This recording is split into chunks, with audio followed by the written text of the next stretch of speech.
साथियों नमस्कार। Laka coaching centre के ऑनलाइन प्लेटफॉर्म पर मैं कमल प्रताप सिंह आपका हार्दिक स्वागत करता हूं। जैसे कि हम भारत की राज्य व्यवस्था को लेकर बात कर रहे थे, जिसमें हमने पिछली वीडियो में संविधान सभा का निर्माण किस तरह से हुआ था, इन सारी चीज़ों पर बात कर ली थी। आज का जो हमारा टॉपिक है वो है संविधान सभा की बैठकें। तो हेडिंग डालें,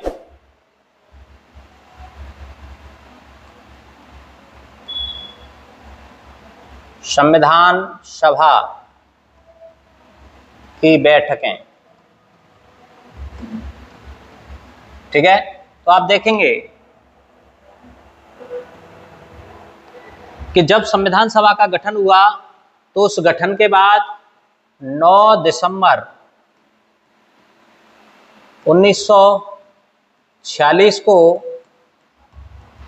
संविधान सभा की पहली बैठक का आयोजन किया गया। पहली बैठक का आयोजन किया गया। आयोजन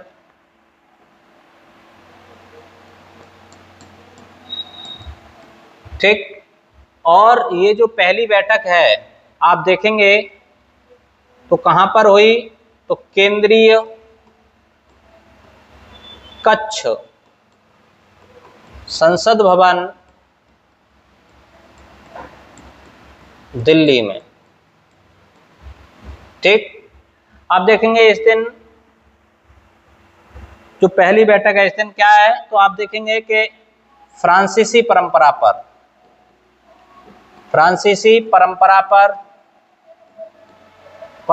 पर डॉक्टर सच्चिदानंद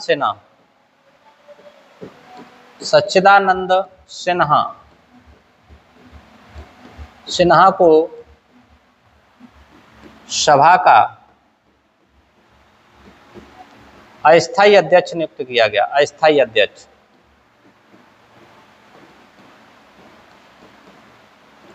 अध्यक्ष नियुक्त।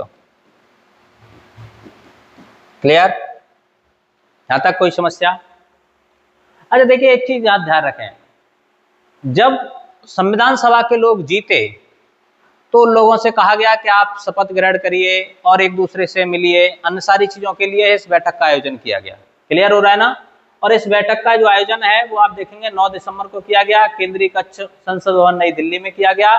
और फ्रांस में एक परंपरा है कि जब पहली लोकसभा या पहली बार सदन का गठन होगा वहां पर, तो उस दिन जो सबसे बुजुर्ग सदस्य होगा पहली बैठक में, उसको वहां पर अध्यक्ष बनाया जाएगा। तो इसी परंपरा को भारत में निभाया गया और डॉक्टर सच्चिदानंद सिन्हा, जो उस समय पर संविधान सभा के सबसे बुजुर्ग सदस्य थे, और उनको संविधान सभा का अध्यक्ष नियुक्त कर दिया गया और इनको अस्थायी अध्यक्ष के रूप में नियुक्त किया गया।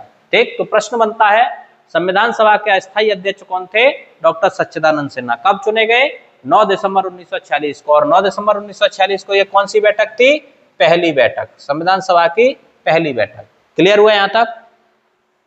आप देखेंगे कि अगर पिछले चुनाव की अगर हम बात करें, संविधान सभा के जो चुनाव हुए थे उसके लिए, तो 208 सीटें जो थीं वो मिली कांग्रेस को,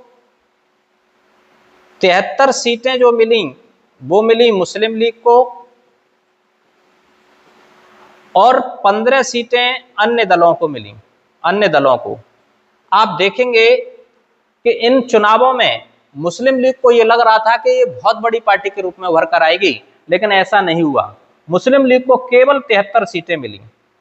केवल कितनी सीटें मिली? 73 सीटें।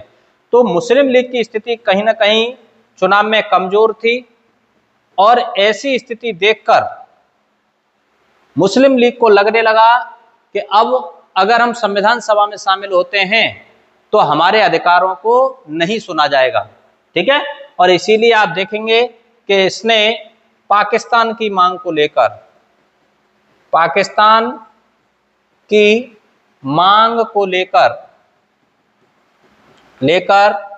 मुस्लिम लीग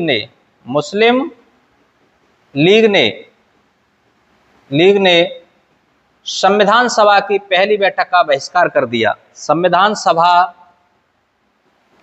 कि पहली बैठक का बहिष्कार किया, पहली बैठक का बहिष्कार कर दिया, बहिष्कार कर दिया। अतः अगर आपसे प्रश्न पूछे कि क्या पहली बैठक में मुस्लिम लीग शामिल हुई, तो शामिल नहीं हुई। क्लियर हुआ? तो पहली बैठक में मुस्लिम लीग शामिल नहीं हुई। और आप देखेंगे कि ये जो बैठक है, पहली बैठक, इस तरह से कुल मिलाकर, इस तरह से आप देखेंगे कि अगर बात की जाए तो कुल मिलाकर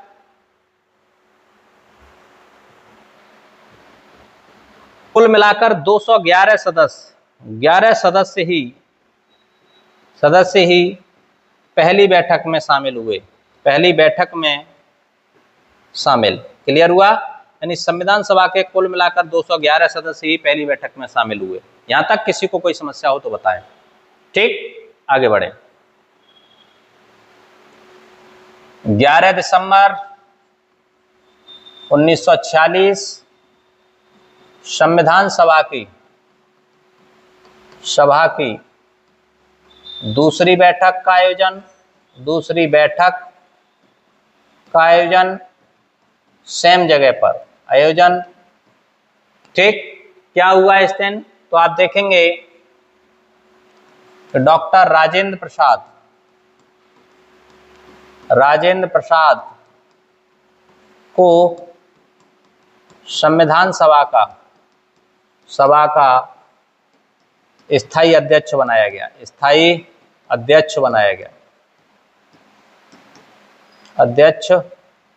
बनाया गया। क्लियर हुआ? बनाया गया। एक ही महत्वपूर्ण काम है। क्लियर? अच्छा, आप देखेंगे कि जो पंडित जवाहरलाल नेहरू थे, वो अपने कार्य की वजह से भारत में नहीं थे, तो इसीलिए आप देखेंगे एक तीसरी बैठक का भी आयोजन किया गया, और वो थी 13 दिसंबर 1946 संविधान सभा की तीसरी बैठक का आयोजन सेम जगह पर। और इस दिन आप देखेंगे संविधान सभा में पंडित नेहरू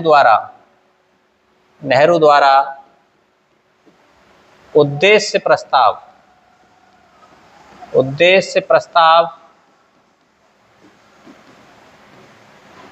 प्रस्तुत किया गया।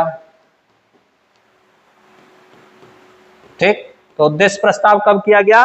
13 दिसंबर को, यानी तीसरी बैठक में। क्लियर हो रहा है ना? आप देखेंगे कि ये जो उद्देश्य प्रस्ताव है, अगर हम इसकी बात करें तो इसे 22 जनवरी 1947 को सर्वसम्मति से स्वीकार किया गया।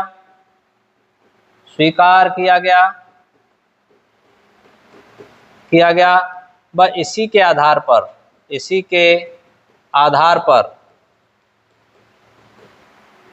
पर संविधान का निर्माण प्रारंभ हुआ।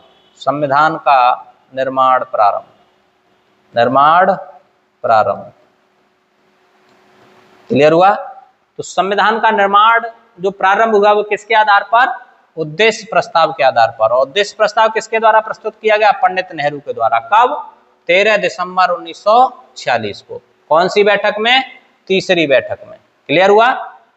इसे कब स्वीकार किया गया संविधान सभा द्वारा? 22 जनवरी 1947 को। ठीक, स्वीकार किया। किसके द्वारा? संविधान सभा द्वारा। क्लियर हुआ? कोई समस्या हो यहां तक तो बताओ। ठीक, आगे बढ़े। ठीक है, आगे बढ़े। अभी आप देखेंगे ये 22 जनवरी तक की कंडीशन है।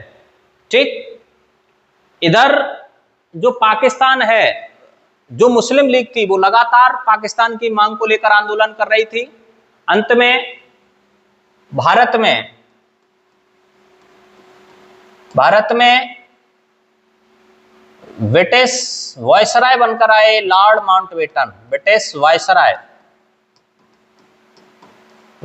आए लॉर्ड माउंटबेटन। क्लियर हुआ? माउंटबेटन। और इनके द्वारा भी मुस्लिम लीग को काफी समझाने का प्रयास किया गया कि आप अपनी जिद छोड़ दीजिए और भारतीय संविधान सभा में शामिल हो जाइए, लेकिन किसी भी कीमत पर मुस्लिम लीग संविधान सभा में शामिल होने के लिए तैयार नहीं हुई। अंत में आप देखेंगे कि माउंटबेटन साहब ने एक विभाजन की योजना प्रस्तुत की, भारत पाकिस्तान के विभाजन की योजना प्रस्तुत की, जिसे 3 जून योजना या माउंटबेटन योजना या फिर इसी को बाल्कन योजना के नाम से जानते हैं, बाल्कन योजना, या फिर इसी को एक नाम और है मनवाटन योजना प्रस्तुत की। और आप देखेंगे इसी योजना के आधार पर, यानी 3 जून या इसी योजना के आधार पर भारत पाकिस्तान का विभाजन हो गया। भारत पाकिस्तान का विभाजन हुआ और जब भारत पाकिस्तान का विभाजन हुआ तो आप देखेंगे अतः संविधान सभा का भी विभाजन हुआ। संविधान सभा का भी विभाजन हुआ और आप देखेंगे इस विभाजन के बाद संविधान सभा का पुनर्गठन किया गया। ठीक है, तो आप लिखेंगे इस विभाजन के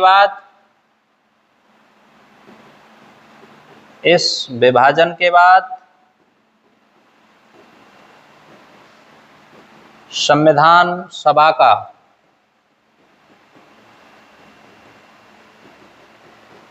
पुनर्गठन किया गया और अब संविधान सभा में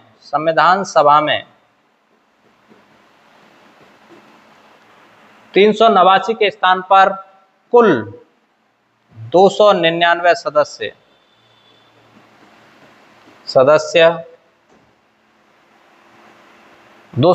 सदस्य बचे। क्लियर हो रहा है ना? और बाकी के कहां चले गए? पाकिस्तान में चले गए।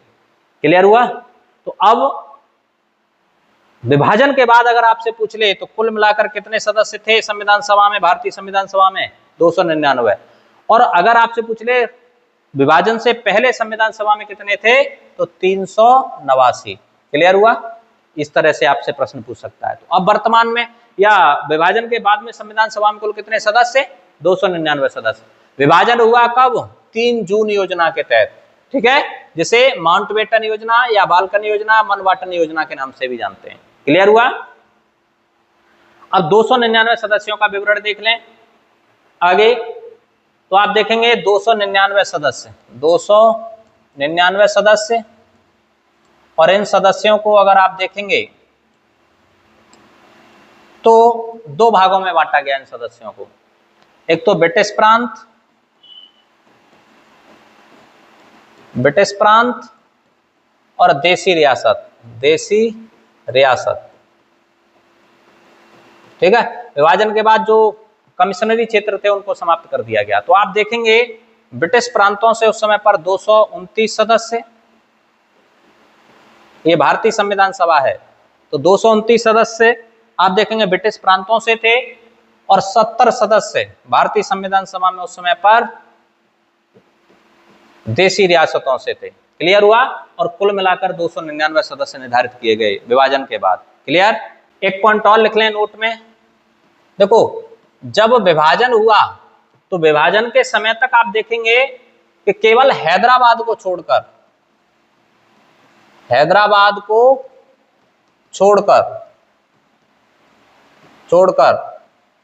बाकी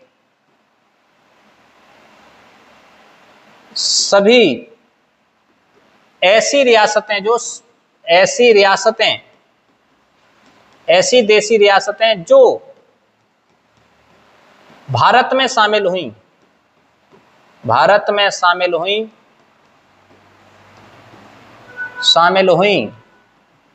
उन्होंने अपने प्रतिनिधियों को संविधान सभा में भेज दिया। अपने प्रतिनिधियों को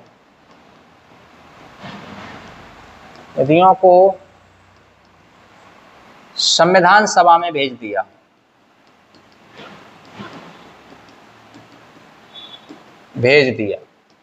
क्लियर हुआ? कोई समस्या?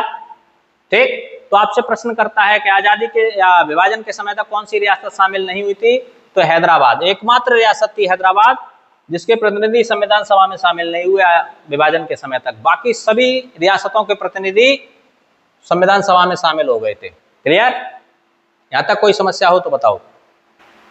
ठीक। अब आप देखेंगे कि विभाजन के बाद दो काम किए गए।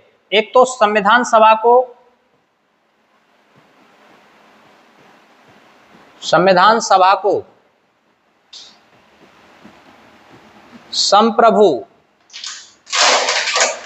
निकाय घोषित किया गया।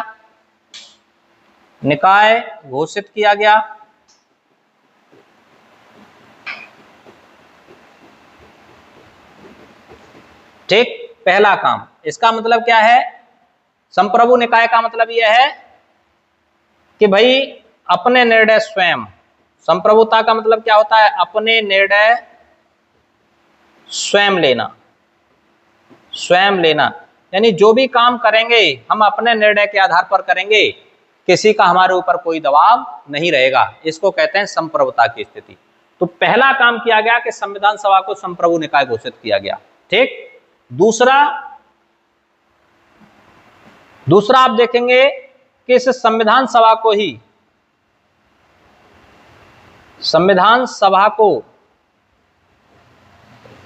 ही विधायिका के रूप में स्वीकार किया गया है। विधायिका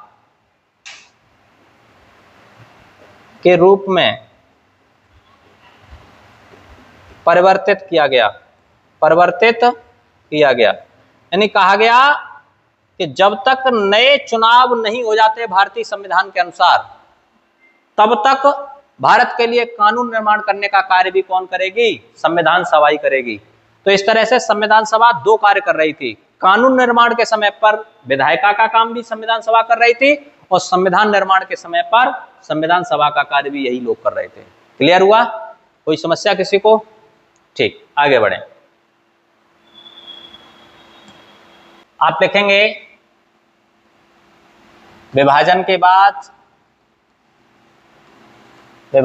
बाद संविधान सभा ने संवैधानिक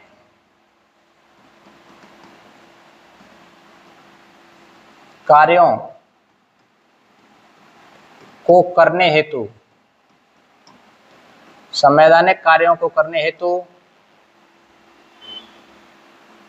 विभिन्न समितियों का गठन किया, जिनमें 13 बड़ी समितियां,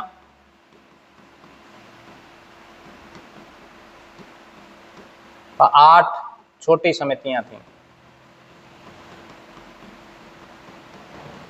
ठीक। और कुल मिलाकर आप देखेंगे तो 21 समितियां बनी। यानी संविधान के निर्माण के लिए कुल मिलाकर कितनी समितियां बनी? 21, 8 छोटी और 13 बड़ी समितियां। क्लियर? अब आप लिखें प्रमुख समितियां निम्न हैं। हेडिंग डालें प्रमुख समितियां।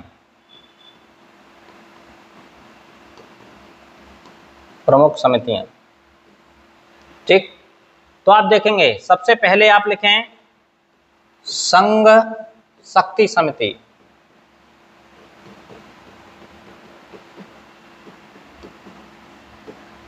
इसके अध्यक्ष अगर आपसे पूछ ले तो वो हैं JL नेहरू। ठीक। संघीय संविधान समिति,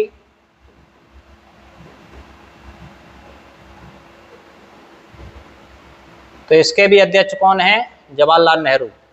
क्लियर। अगला आप देखेंगे प्रांतीय संविधान समिति,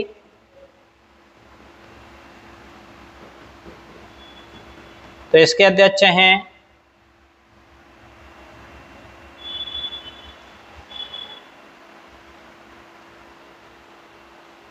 सरदार पटेल।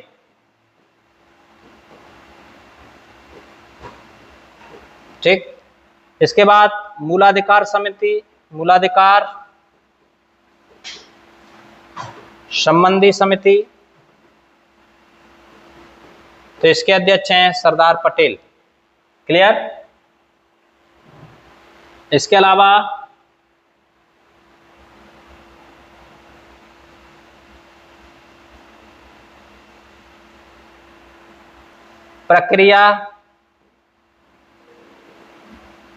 प्रक्रिया नियम संचालन समिति, इसके अध्यक्ष हैं डॉक्टर राजेंद्र प्रसाद। डॉक्टर राजेंद्र प्रसाद। इसके अलावा कार्य संचालन समिति, कार्य संचालन समिति, और इसके अध्यक्ष हैं KM मुंशी, कन्हैया लाल मणिकलाल मुंशी। ठीक। इसके अलावा यहां पे लिख देता हूं, इसके अलावा झंडा समिति, झंडा समिति के अध्यक्ष हैं राजेंद्र प्रसाद। राजेंद्र प्रसाद। तो कोई यहां थोड़ा सा कंफ्यूजन है KM मुंशी में और राजेंद्र प्रसाद में, तो अगर राजेंद्र प्रसाद ऑप्शन में नहीं हो तब आप KM मुंशी लगा के आएंगे। अगर राजेंद्र प्रसाद ऑप्शन में है तो वही सही है, KM मुंशी बेशक हैं, लेकिन अगर जब राजेंद्र प्रसाद ऑप्शन में नहीं हो तब लगा के आएंगे, बाकी राजेंद्र प्रसाद का ऑप्शन सही है। क्लियर हुआ। इसके अलावा एक समिति जो सबसे महत्वपूर्ण थी वो है प्रारूप समिति। प्रारूप समिति। ठीक। और इसके अध्यक्ष हैं doctor BR Ambedkar. BR Ambedkar. Clear हुआ। ठीक। प्रारूप समिति डॉक्टर BR अम्बेडकर। यहां तक किसी को कोई समस्या हो तो लिख लें, नोट कर लें। ठीक। आगे बढ़ें। आप हेडिंग डालें प्रारूप समिति, क्योंकि इससे बहुत महत्वपूर्ण प्रश्न बनते हैं, तो हेडिंग डालें प्रारूप समिति। प्रारूप समिति।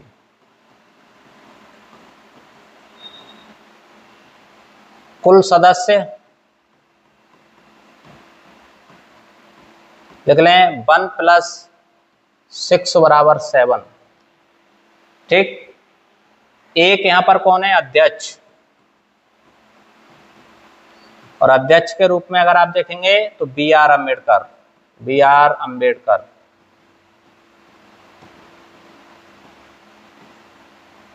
ठीक है।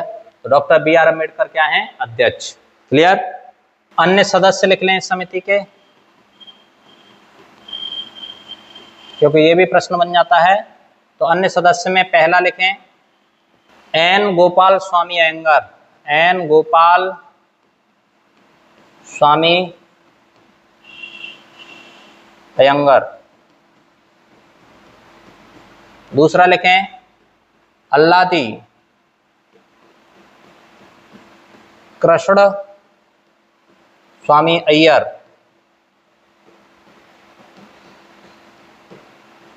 ठीक। तीसरा सैयद मोहम्मद सादुल्ला। सैयद मोहम्मद सादुल्ला। चौथे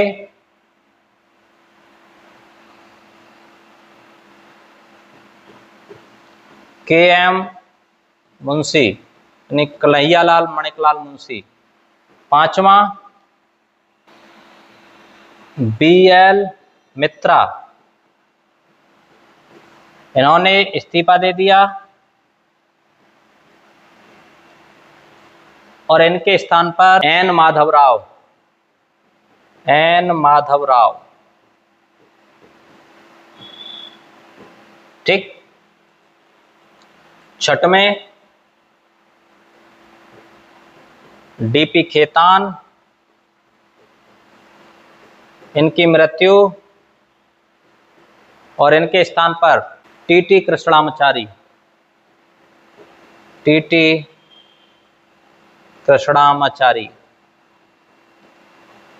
ठीक। यानी तो इस तरह से 6 सदस्य हैं इसके। क्लियर हुआ? कोई समस्या? ठीक, लिखें। तो कुल मिलाकर 7 सदस्य, यानी एक अध्यक्ष और 6 सदस्य, कुल मिलाकर कितने सदस्य हैं इसमें? 7।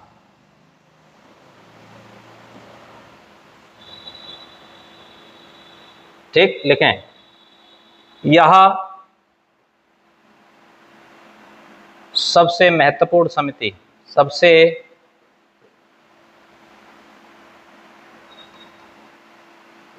महत्वपूर्ण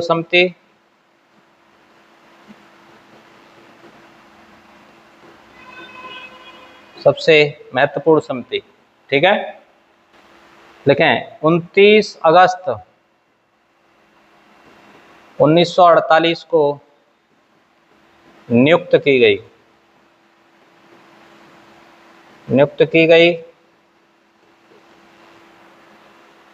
यहीं पे एक पॉइंट तो लिख लेंगे, यहां पे लिख लें प्रमुख कार्य, यानी समिति का प्रमुख कार्य संविधान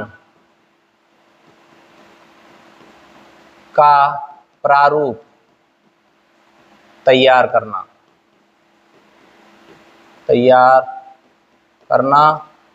व विचार करना, उस पर विचार करना। ठीक है, कोई समस्या यहां तक? आगे 4 नवंबर 1948 इस समिति ने, यानी प्रारूप समिति ने अपना पहला प्रारूप संविधान सभा के समक्ष प्रस्तुत किया। ठीक, जिस पर आप देखेंगे 9 नवंबर 1948 तक चर्चा हुई। ठीक है, और ऐसे या इस चर्चा को संविधान का प्रथम वाचन कहते हैं। संविधान का प्रथम वाचन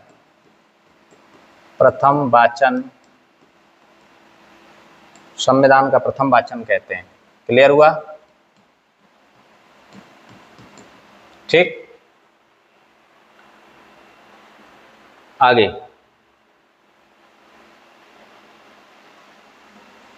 ठीक।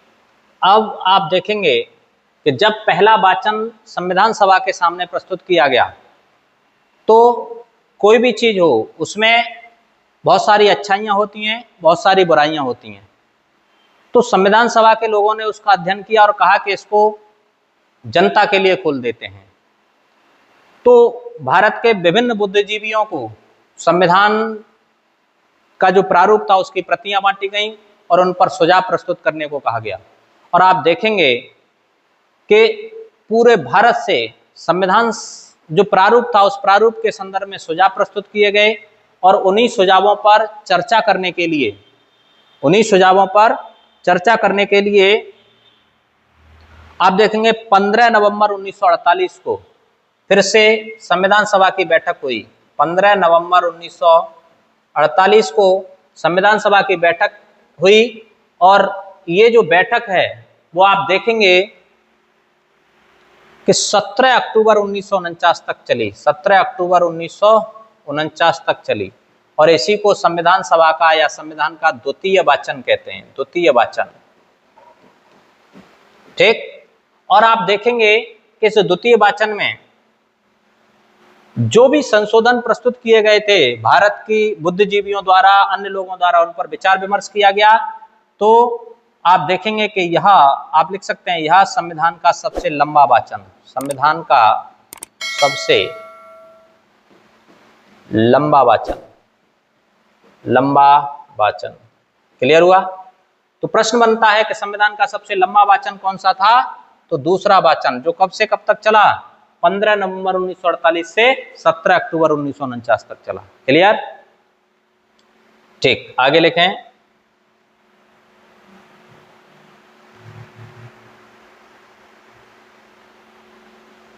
अब इस वाचन के बाद आप देखेंगे कि संविधान लगभग पूरी तरह से बनकर तैयार हो गया था, लगभग पूरी तरह से बनकर तैयार हो गया था। फिर आप देखेंगे कि 14 नवंबर 1949 को संविधान का तृतीय वाचन प्रारंभ हुआ। तृतीय वाचन प्रारंभ, जो 26 नवंबर 1949 तक चला और यह अंतिम वाचन था, अंतिम वाचन था। ठीक, आप देखेंगे कि इसी 26 नवंबर को, आगे बढ़ा दूं, अगला देखें, इसी 26 नवंबर 1949 को डॉक्टर अंबेडकर ने संविधान को पास करने का प्रस्ताव संविधान सभा के समक्ष पेश किया। संविधान सभा में पेश किया। क्लियर? और जब पेश किया तो इस प्रस्ताव को सर्वसम्मति से संविधान सभा द्वारा स्वीकार कर लिया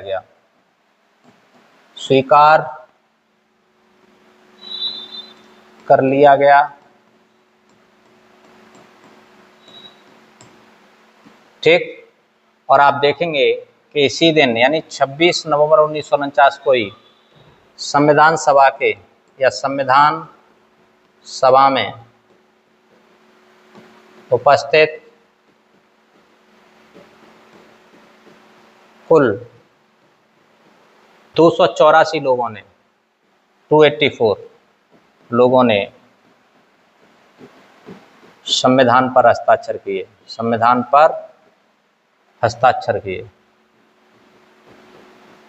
किए। और आप देखेंगे कि इसी दिन संविधान को आंशिक तौर पर लागू कर दिया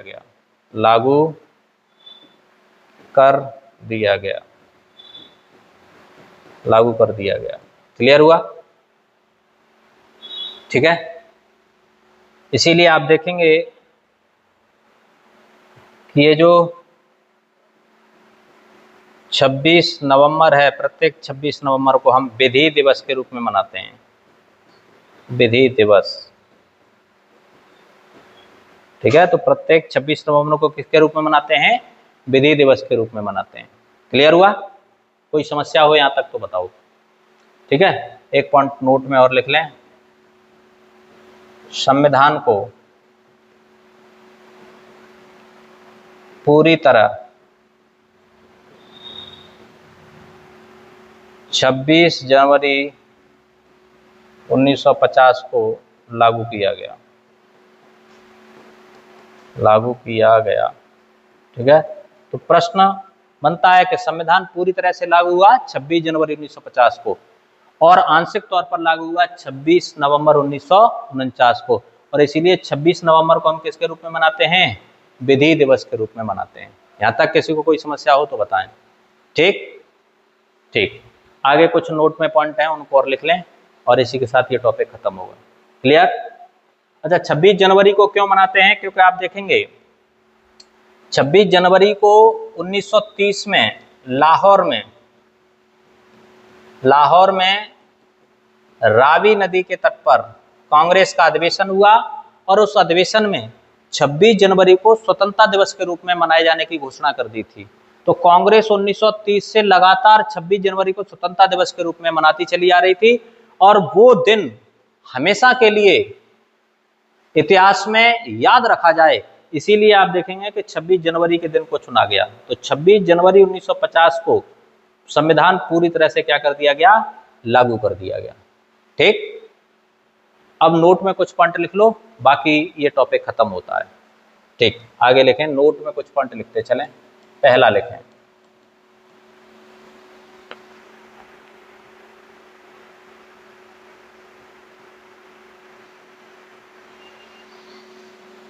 संविधान के निर्माण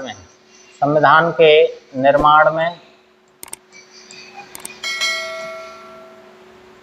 कुल समय, ये प्रश्न कभी कभी सीधा पूछ लिया जाता है, 2 वर्ष 11 माह 18 दिन, यानी कुल समय कितना लगा? 2 वर्ष 11 माह 18 दिन का समय लगा। ठीक है, कुल व्यय यानी कितना पैसा खर्च हुआ, तो लिखेंगे 64 लाख रुपए। ठीक है, आगे लिखेंगे संविधान के निर्माण में कुल 60 देशों के संविधान का अध्ययन किया गया। देशों के संविधान का अध्ययन किया गया।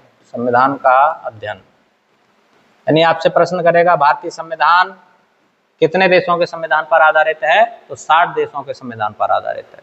क्लियर? आप देखेंगे संविधान सभा में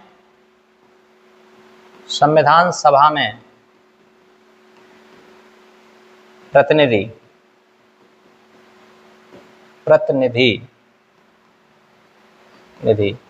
यहां से भी प्रश्न बन जाते हैं कभी कभी। तो आप देखेंगे सर्वाधिक प्रतिनिधि अगर हम राज्य में बात करें तो संयुक्त प्रांत से,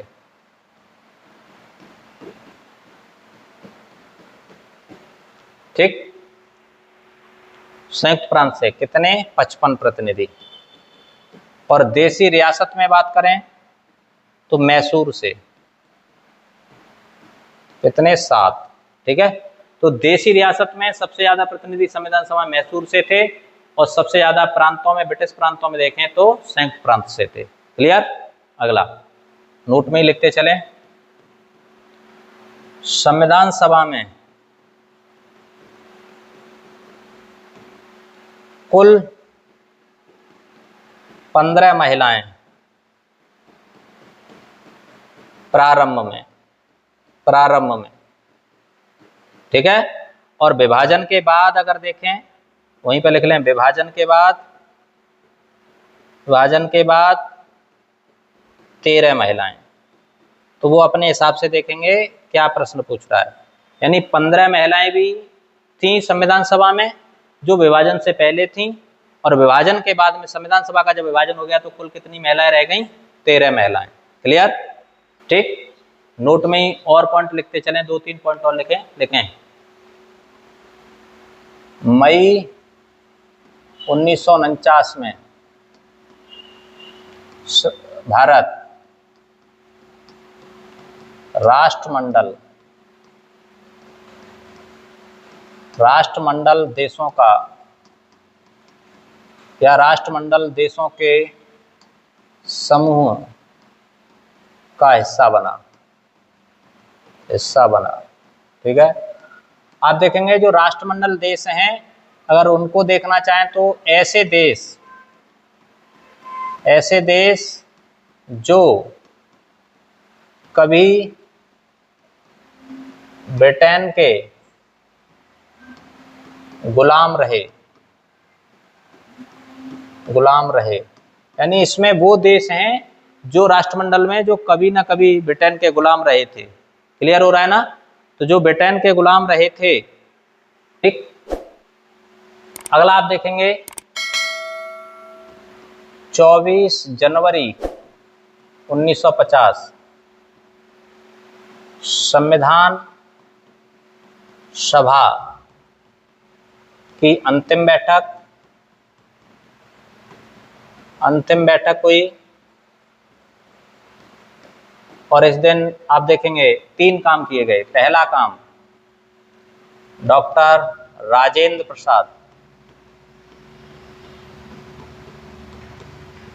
प्रसाद को भारत का राष्ट्रपति बनाया गया, पहला काम, ठीक। दूसरा काम या दूसरा कार्य क्या किया गया, तो लिखेंगे राष्ट्रीय गान को स्वीकार किया गया, स्वीकार, ठीक है। राष्ट्रीय गान रचयिता रविंद्रनाथ टैगोर, R.N. टैगोर, ठीक। तीसरा आप देखेंगे इसी में राष्ट्रीय गीत को स्वीकार किया गया, रचयिता बंकिम चंद्र चटर्जी, ठीक है। इनका एक उपन्यास था आनंद मठ, ठीक है, इसी में ये गीत था राष्ट्रीय गीत, इसको स्वीकार किया गया। क्लियर हुआ? ठीक है। राष्ट्रीय गीत, राष्ट्रीय गान में जनगण मन, और राष्ट्रीय गीत जो सुजलाम सुफलाम सस्य श्यामलाम, तो वो राष्ट्रीय गीत है, इसको स्वीकार किया गया 24 जनवरी। 3 काम 24 जनवरी को हुए, और इसी दिन संविधान सभा की अंतिम बैठक भी हुई थी।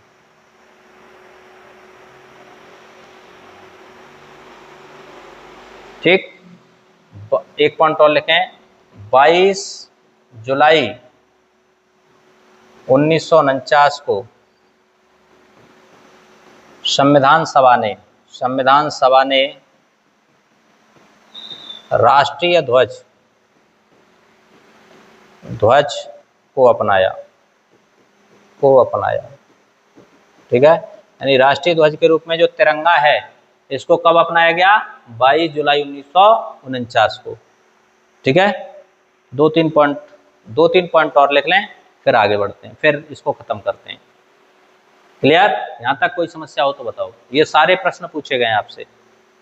आगे बढ़ें, देखें संविधान के निर्माण में संविधान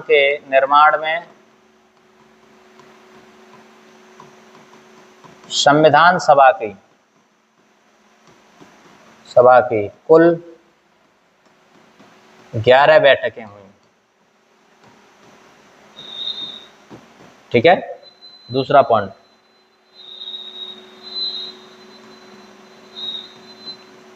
विभाजन से पहले डॉक्टर अंबेडकर का चुनाव पश्चिमी बंगाल से, परंतु विभाजन के बाद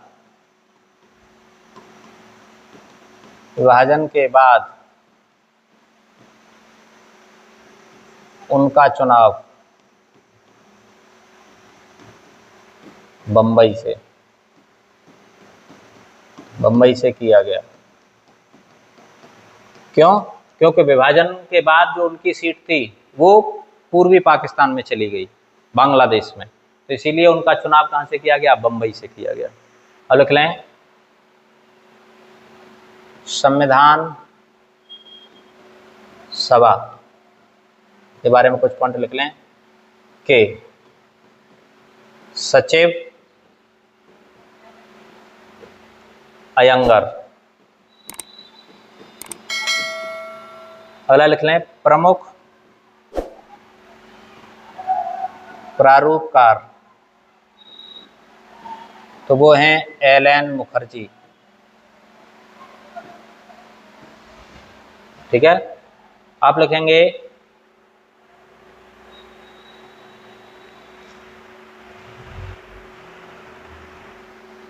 सुलेखक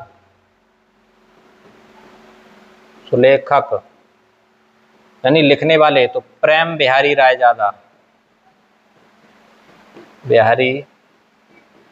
ज़्यादा। ठीक है, संविधान की सजावट की अगर हम बात करें, संविधान पर जो सजावट की गई, तो वो सजावट है वो आप देखेंगे तो वो की गई है आर.एन. टैगोर की संस्था है शांति निकेतन द्वारा।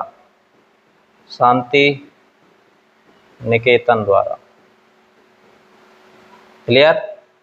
इसके अलावा एक पॉइंट और लिख लें, संविधान सभा के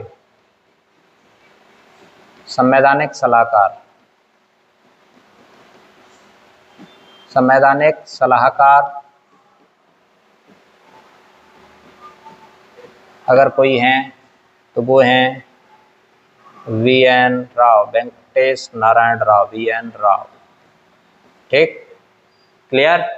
और इसी के साथ ये टॉपिक समाप्त होता है। अगर इसमें कुछ, वैसे तो कुछ छूटा नहीं है, अगर कुछ छूटा हो तो आप लोग कमेंट में उसे बताएं, मैं अगली वीडियो में इसको सुधार करूँगा। ठीक, बाकी का कल, आज इतना ही। चैनल को सब्सक्राइब करें, वीडियो अच्छी लगे तो उसे लाइक अथवा डिसलाइक करें, कमेंट करें। धन्यवाद।